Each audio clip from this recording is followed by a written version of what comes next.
Bonjour à tous et bienvenue sur ma chaîne Laetitia Pepita. Aujourd'hui, on se voit pour la vidéo sur Dompte ton mental pour transformer ta vie. Alors, c'est vrai que dans tout ce qui est développement personnel et spiritualité, on va souvent vous parler de l'ego et du mental. Moi-même, j'ai fait un long chemin pour déjà comprendre, intégrer et surtout ressentir en moi-même à quel moment je suis dans le mental et l'ego, à quel moment je suis quelque part dans la conscience. Donc c'est un long chemin parfois, en tout cas ça a été mon cas et c'est pour ça que j'ai peut-être envie de vous donner des clés pour y arriver plus rapidement. Mais ce qui est certain, c'est que dompter son mental peut vraiment transformer votre vie. Alors, au niveau des définitions, je vais quand même principalement aujourd'hui parler du mental. L'ego est encore quelque chose de différent, mais j'ai pas trop envie de tout mélanger. Mais j'ai envie simplement de vous dire que votre mental, c'est effectivement la part de vous qui est active et qui, c'est vrai, se sert quelque part de l'ego. L'ego étant vraiment la somme de toutes vos croyances et de toutes vos expériences passées qui vient sans cesse interférer finalement avec le présent. L'ego ayant vraiment pour but votre sécurité et de vous protéger, mais n'a pas toujours les outils au moment où les choses se produisent, n'a pas toujours les meilleurs outils parce qu'il n'est pas dans la pleine conscience. Lui, il part toujours de vos expériences du passé et de vos croyances pour essayer de vous protéger. Malheureusement, vos croyances peuvent souvent être basées sur vos blessures et vos expériences du passé malencontreuses peuvent vous donner aujourd'hui une perception erronée de la réalité. Et donc en fait, dompter son mental et finalement quelque part son ego, c'est la possibilité pour vous, à un moment donné, quand vous êtes dans vos pensées, déjà premièrement de prendre conscience que vous êtes dans vos pensées. Parce que quand on n'a pas encore fait un travail sur l'ego et le mental, et c'est tout à fait ok parce qu'il faut déjà prendre connaissance de ces notions et avoir certaines pratiques généralement pour y arriver, eh bien qu'est-ce qui se passe? Vous êtes complètement collé à vos pensées. C'est-à-dire que ce que vous êtes en train de vivre et tout ce que vous vous racontez dans votre tête, vous n'avez pas quelque part un tiers que j'appellerais la conscience. Vous n'avez pas un tiers qui est là, lui, omniprésent pour vous dire « Attention chouchou, tu es en train de plaquer tes croyances, tes blessures, ton passé sur la réalité d'aujourd'hui et la situation que tu es en train de vivre n'est peut-être pas celle que tes pensées te font finalement croire. » Et donc, tout ça est très subtil parce que ce que je veux vous dire, c'est que tant qu'on n'a pas conscience de son mental, je répète, on a vraiment l'impression que ce qu'on vit et tout ce qu'on pense, c'est nous en fait. C'est vraiment nous. Et cette expérience de ce détachement de la conscience, de ce tiers, c'est un peu comme s'il y avait une troisième, non pas une troisième, mais une deuxième personne qui prend aussi, où j'ai envie de dire qu'il y a une troisième personne. Il y a quelque part votre être physique, je vais dire ça comme ça, vos pensées et la conscience. Et tant que vous n'arrivez pas à développer votre conscience, eh bien ce qui va se passer, c'est que votre être va ressentir certaines choses qui généralement ont été suscitées, les émotions ont été parfois et souvent suscitées par vos pensées, et tout ça va créer en vous un seul bloc et vous allez vous dire « je suis mes croyances, je suis mes pensées ». Parce qu'il n'y a pas cette troisième personne que j'appelle la conscience qui est capable de se détacher de la situation pour se dire « mais tiens, ce que tu plaques, par exemple, comme sentiment à l'autre, ce que tu penses qu'il est en train de penser de cette situation, etc., es-tu vraiment sûr ?» Il n'y a pas cette conscience qui vient. Voilà. Et franchement, parfois, ça peut amener des situations très cocasses. Je vais vous en raconter une, mais ça m'est vraiment arrivé tout récemment et j'ai adoré parce que je me suis dit, waouh, ça c'est un bel exemple de mental. En fait, j'étais en train d'essayer une robe dans un magasin et à un moment donné, et peut-être au moins à 2 reprises, la vendeuse me demande si je suis rentrée de vacances. Et une première fois, je dis non. Et puis elle me dit oui, mais vous êtes bien bronzée. Je dis oui, mais en fait, j'utilise de l'autobronzant. Voilà, tout simplement. Donc, j'utilise de l'autobronzant. Et à un moment donné, j'ai vu d'où venaient ces pensées parce qu'elle me dit « Ah tiens, vous avez au bras un bracelet comme ce qu'on a dans les hôtels all inclusive, etc. » En réalité, j'avais un bracelet parce que j'ai participé à un festival de danse ici en Belgique. Donc, je n'étais absolument pas partie à l'étranger. Mais vous voyez, cette vendeuse, à partir de son mental, de ses propres croyances, de sa propre réalité, elle s'est fait quelque part tout un film sur ma situation. Et même si je comprends totalement d'où viennent ces croyances et ces pensées, par rapport à ce que moi j'ai vécu, elles étaient totalement erronées. Je n'étais pas bronzée parce que je revenais de vacances et je ne portais pas un bracelet au bras parce que je revenais d'un hôtel all inclusive. J'étais totalement dans les 2 cas restée en Belgique et je n'avais pas pris le soleil, j'avais utilisé de l'autobronzant. Mais vous voyez, à un moment donné, cette vendeuse, elle a quelque part tellement insisté que j'ai vraiment compris que pour elle, tant qu'elle n'avait pas une explication de ma part, son mental ne pouvait pas penser autrement. Son mental ne pouvait pas, quelque part, il n'y avait pas de conscience. Il n'y avait pas de conscience pour à un moment donné se détacher de la situation et se dire « Mais en fait, ce que je suis en train d'appliquer sur cette cliente, le fait de me dire que parce qu'elle a un bracelet qui ressemble à ces bracelets all inclusive, c'est forcément qu'elle rentre de vacances là maintenant. Et que le fait qu'elle est bronzée, ça accentue encore ma pensée que oui, elle rentre bien de vacances. Vous voyez, il n'y a pas à ce moment-là une conscience qui se détache pour dire « Mais attends, au final, cette cliente, tu ne la connais pas, tu ne lui as pas posé des questions, tu ne lui as pas demandé sa situation, tu ne sais pas ce qu'elle vit. » Et alors, ce qui est génial, c'est qu'en plus, dans ce bel exemple que je vous donne, vous voyez bien que la réalité était tout autre. Mais il faut se rendre compte que tant qu'on n'a pas dompté son ego, tant qu'on n'a pas dompté son mental, on applique ça tout le temps, tout le temps, tout le temps dans nos vies. Et là, je vais faire directement un raccourci parce que moi, c'est à ça que j'ai surtout envie d'arriver avec vous. C'est de vraiment vous montrer à partir de cette situation que comme le mental, il agit comme ça dans toute situation de vie, quand vous rencontrez une situation de souffrance, et il faut être honnête, souvent les situations de souffrance, on les vit avec d'autres personnes. C'est souvent dans le relationnel, dans l'interpersonnel que on est blessé, qu'on a des souffrances. Mais il faut se rendre compte que très souvent, on a des souffrances qui viennent de nos pensées, qui viennent de notre mental, qui s'est créé tout un scénario de la situation sans prendre le temps d'aller vérifier chez l'autre qu'est-ce qui se passe.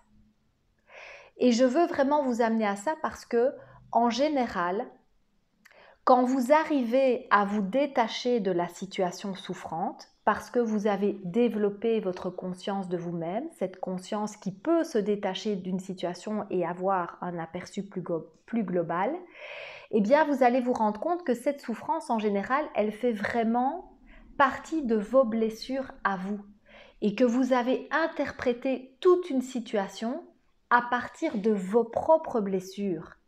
Et c'est pour ça que très très souvent, on va vous dire que l'autre, dans votre souffrance, n'a qu'une infime partie de responsabilité. Bien sûr, souvent, il y a eu un acte, il y a eu un geste, il y a eu un mot, mais si vous arrivez à développer votre conscience de vous-même, vous allez vous rendre compte à quel point vous allez aussi de plus en plus devenir responsable de vous-même et de vos souffrances, et que vous allez de moins en moins accuser les autres. Parce que quand on dit que l'autre est un miroir pour vous montrer vos blessures, c'est vraiment la réalité. Mais pour ça, vous voyez, comme dans l'exemple de la vendeuse, il faut pouvoir, dans une situation donnée, et quand on est en pleine souffrance, avoir développé cette conscience qui peut à un moment donné se détacher de la situation et se dire est-ce que mes croyances, mes pensées et mon mental à propos de cette situation sont réellement la vérité? Sur quoi je me base pour dire que l'autre a pensé ça au moment où il a fait ça, que s'il a eu tel geste ou telle action, c'est parce que il ne m'aime pas ou pas assez, il n'a pas de respect pour moi, etc. À quel moment ça vrille dans mon mental et ça vient finalement interférer avec mes blessures?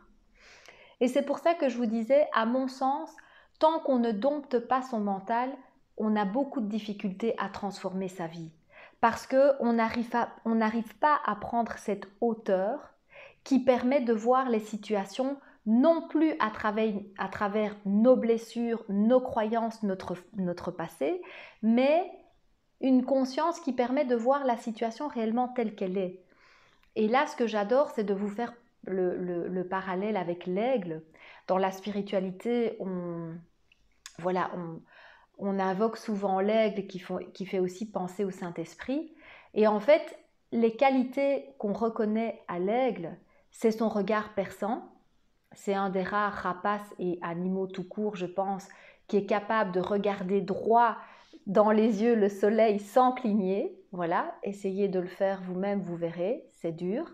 Mais en fait, on attribue à l'aigle cette énorme qualité de voir une situation telle qu'elle est, en s'étant détaché de son mental, de ses croyances, de ses pensées. Donc c'est vraiment très important. Rappelez-vous de l'exemple que j'ai donné avec la vendeuse. Cette vendeuse, grâce ou à cause de son mental, elle s'est fait tout un film à mon propos qui n'était absolument pas la réalité. Dites-vous bien que chacun de nous, quand on vit des situations surtout conflictuelles, souvent on interprète et on émet tout un scénario à propos de l'autre, à propos de ce qui l'a amené à nous faire telle ou telle chose. En réalité, très souvent, on est loin du compte.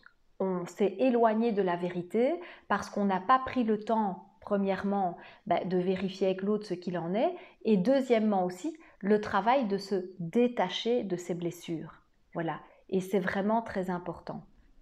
Alors, évidemment, moi j'ai envie de vous dire, ça a été mon cas et j'espère que pour vous ce sera beaucoup plus rapide, c'est pour ça que j'ai envie de vous donner des clés. Se détacher de l'ego et du mental quand on est complètement collé à lui, c'est pas une mince affaire. Je pense que, comme dans toute chose, il faut d'abord essayer de comprendre ce qu'est l'ego, le mental, voilà les exemples que je vous ai donnés, etc. Essayez de comprendre d'un point de vue, c'est vrai, mental, parce que c'est à ça que sert le mental, hein, normalement quand même. Je vais dire, quand on l'utilise à bon escient, et voilà, il est là pour raisonner, et là, il y a besoin de raisonner, il y a besoin de comprendre c'est quoi l'ego, c'est quoi le mental, c'est quoi la conscience. Après, une fois qu'on a compris mentalement, il faut pouvoir le vivre dans le corps. Parce que cette sensation d'avoir une troisième part de vous qui est là et qui supervise en fait les travaux, j'ai envie de dire ça comme ça, et qui dans une situation peut vous dire à un moment donné « Eh oh, chouchou, là on s'arrête, hein ». Là, tu es en train d'interpréter, tu laisses le mental en action, tu repars dans le passé, de tes blessures, de tes croyances, etc. On arrête tout, on prend de la distance, on prend de la hauteur et on regarde la situation avec un autre regard, sans y mêler nos croyances, nos blessures, etc. Mais en fait, pour avoir vraiment cette sensation d'avoir cette conscience qui plane au-dessus de nous, moi personnellement, j'ai eu besoin de vivre ça dans le corps. Et ce qui m'a énormément permis d'accéder à cette conscience, même si voilà, elle est toujours en cours, hein. Je ne vous dis pas que je suis l'aigle au regard perçant, je ne suis pas encore là, mais j'ai déjà beaucoup évolué. Et cette conscience de moi, je l'ai vraiment acquise avec le yoga. Principalement dans mon cas, le yoga Kundalini, qui est un yoga qui va énormément travailler la respiration.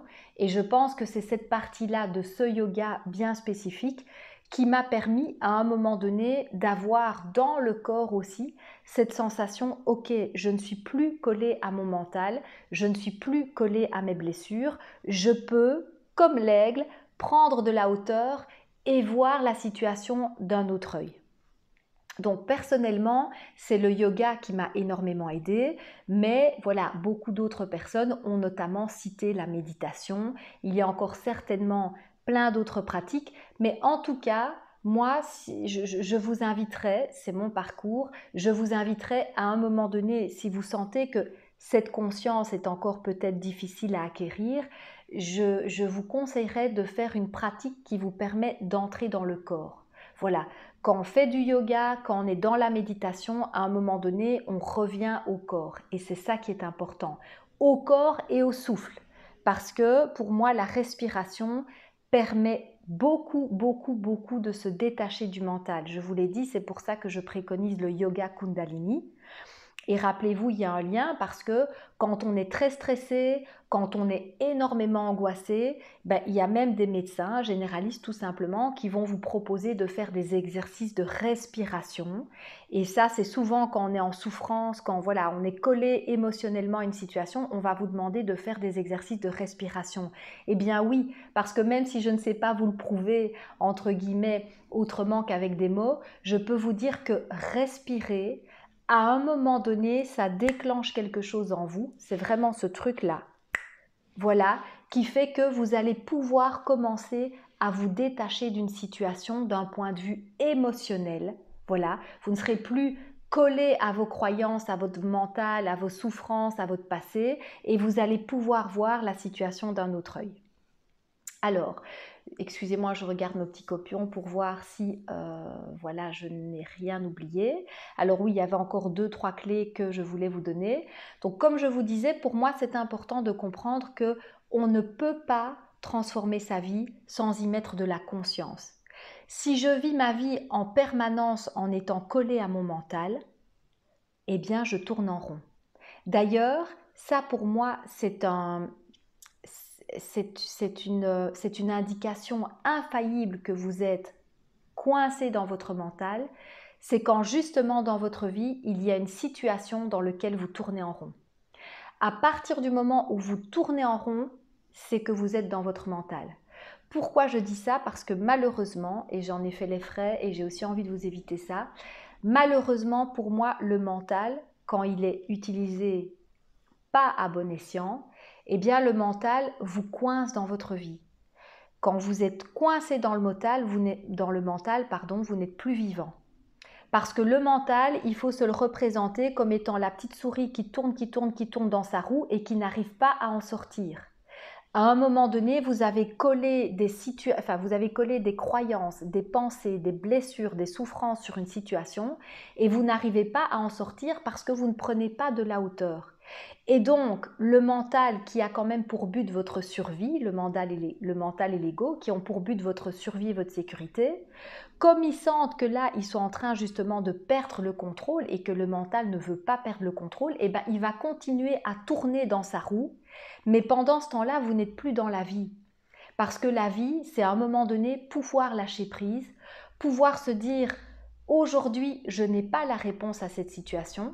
Je vois bien que je suis coincée dans mon mental, que j'applique des choses à cette situation et ça ne fonctionne pas. Donc, je vais faire confiance à plus grand que moi. Je vais faire confiance à la vie, à Dieu si on a envie de l'appeler ainsi, et surtout, mais surtout c'est vrai, à la vie elle-même, au processus de mouvement, au processus de lâcher prise, qui fait que plus je vais lâcher prise dans une situation, plus les réponses vont pouvoir venir d'elles-mêmes. Si je me fige à cause de mon mental qui veut à tout prix essayer de comprendre, de garder le contrôle, de sécuriser, de contrôler, je ne vais pas avoir ce mouvement de vie. En tout cas, je ne vais pas permettre à la vie ce mouvement qui pourtant va me permettre de sortir de ma prison et de ma petite roue là de hamster. Oui, parce que je parlais de souris, mais c'est hamster, lol. Voilà, donc ça c'est super important.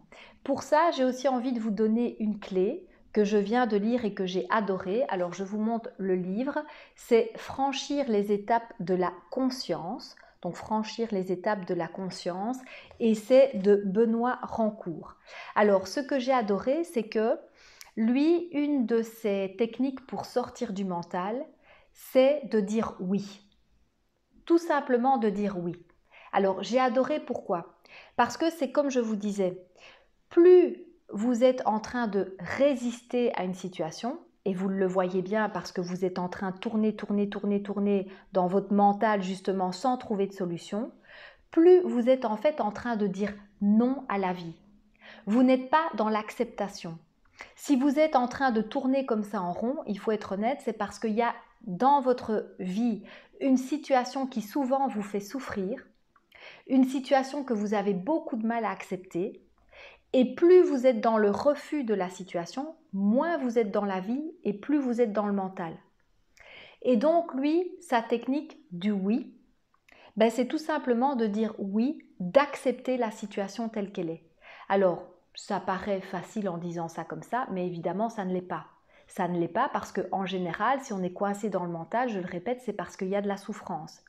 Et là, il faut pouvoir apaiser le mental, rappelez-vous, technique de yoga, respiration, méditation, pour se détacher ne serait-ce qu'un moment de la situation et dire oui. Et le oui, il décortique. Donc dans oui, il y a O-U-I. Donc le O, ça veut dire je m'ouvre, ouverture à ce qui est. J'accepte. J'accepte enfin, même si c'est une situation douloureuse, j'accepte de rentrer dans la souffrance et je dis oui à la vie. Parce que si j'accepte, ma souffrance, elle va normalement assez rapidement se terminer. Il y aura une fin parce que je serai dans l'acceptation. Alors que si je suis dans le refus, je vais rester coincée dans ma souffrance parce que je refuse la situation telle qu'elle est, pourtant elle est comme ça. Donc il y a l'ouverture. Ensuite, il y a le U dans oui. Le U veut dire unification. Je m'unifie à ce qui est. Même si la situation est douloureuse, je l'accepte. Et je ne laisse pas mon mental me dire « cette situation est souffrante, j'aurais voulu qu'elle soit comme ça » ou bien « elle aurait dû être comme ça ». Et ça aussi j'adore parce que si on est honnête avec nous-mêmes, imaginez une situation qui vous fait souffrir, peut-être à l'heure actuelle, et rendez-vous compte qu'à un moment donné, cette situation, elle vous fait souffrir parce que vous n'acceptez pas la situation telle qu'elle est. Votre mental veut que ce soit autrement. Et c'est ça qui fait souffrir. Et c'est là qu'on vous demande de vous unifier à la situation telle qu'elle est. Vous unifier, c'est renoncer au mental qui voudrait que ce soit autrement. Qui est là en mode, je souffre parce que, voilà, telle relation, par exemple, se termine, mais moi, je ne voulais pas qu'elle se termine. Donc, le mental, il est là, il a besoin de sécurité, de contrôle, il est là, je ne veux pas, je ne veux pas, je ne veux pas. Mais la réalité de la vérité de la situation, c'est que cette relation est terminée. Et plus vite vous allez rentrer dans l'acceptation, dans l'ouverture à ce qui est, dans l'unification, à vous dire, eh bien c'est comme ça et je l'accepte, et j'accepte aussi de souffrir pour un moment, plus vite vous allez pouvoir justement sortir de cette situation. Alors que si vous restez coincé dans le mental, vous allez souffrir bien plus longtemps. Alors la dernière lettre, c'est le I dans oui, et ça c'est l'intelligence active. Parce qu'une fois que vous vous êtes ouvert à la situation, que vous avez accepté la situation telle qu'elle est et pas telle que votre mental voudrait qu'elle soit, eh bien vous allez pouvoir mettre en place le I, c'est-à-dire une intelligence active. Maintenant que vous avez accepté par exemple la fin de votre relation, vous allez, après la petite période de souffrance, pouvoir vous dire, eh bien, soit j'ai envie de rester un moment seul pour, prendre à nouveau soin de moi, refaire tous ces projets que j'avais laissés de côté, me retrouver moi-même, ou vous allez pouvoir vous dire, eh bien, cette relation est terminée, mais la vie, elle, n'est pas finie. J'ai envie de rencontrer d'autres personnes, j'ai envie à nouveau de rencontrer un homme, à nouveau de rencontrer une femme, eh bien je me mets sur un site de rencontre, je sors plus souvent, etc. Et donc vous voyez que là, s'ouvrir à la réalité telle qu'elle est et pas telle qu'on aimerait qu'elle soit, permet de sortir plus rapidement d'une situation qui était souffrante et d'utiliser une intelligence active pour pouvoir trouver tout simplement une solution. Et ça, j'adore parce que vous voyez, ça résume bien le fait que tant qu'on est coincé dans le mental, on ne peut pas transformer sa vie. C'est quand on accepte de sortir du mental et de toute sa souffrance, qu'on prend une position plus haute, qu'on accepte la situation telle qu'elle est et qu'on peut la transformer. Voilà les amis, j'espère vraiment que cette vidéo vous permettra un tout petit peu quand même de transformer votre vie. Et pour ceux qui ne l'auraient peut-être pas encore expérimenté, peut-être vous essayez au yoga ou à la méditation si vous avez l'impression de ne pas encore suffisamment vous détacher de votre mental. Voilà, moi en tout cas, vous détacher du mental, c'est tout le mal que je vous souhaite. Si vous avez aimé cette vidéo, merci de liker, ça fait toujours très plaisir et à bientôt!